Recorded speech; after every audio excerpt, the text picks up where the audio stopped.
Praise lord. ఈరోజు దేవుని వాగ్దానం సామెతలు 27వ అధ్యాయము 1వ వచనము. రేపటి దినమును గూర్చి అతిశయపడకుము, ఏ దినమున ఏది సంభవించినో అది నీకు తెలియదు. ఆమేన్.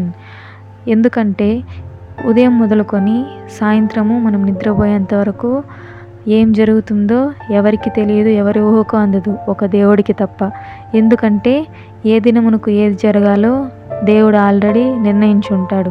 ఎప్పుడు మనకి ఏది అవసరమో కూడా ఆయనకి తెలుసు. కాబట్టి మనకి ఎప్పుడు ఏం కావాలో ముందుగానే ఆయన నిర్ణయించి సిద్ధం చేసి ఉంటాడు.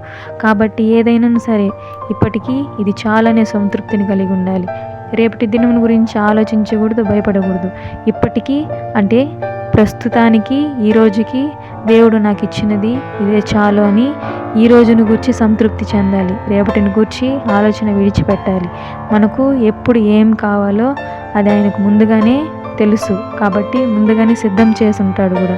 కాబట్టి రేపటి దినాన్ని గురించి వదిలిపెట్టి ఈ దినము దేవుడు మనకిచ్చినది ఇది చాలు అని సంతృప్తి చెంది దేవుడికి కృతజ్ఞతాస్తుతులు చెల్లించాలి. ఆమేన్.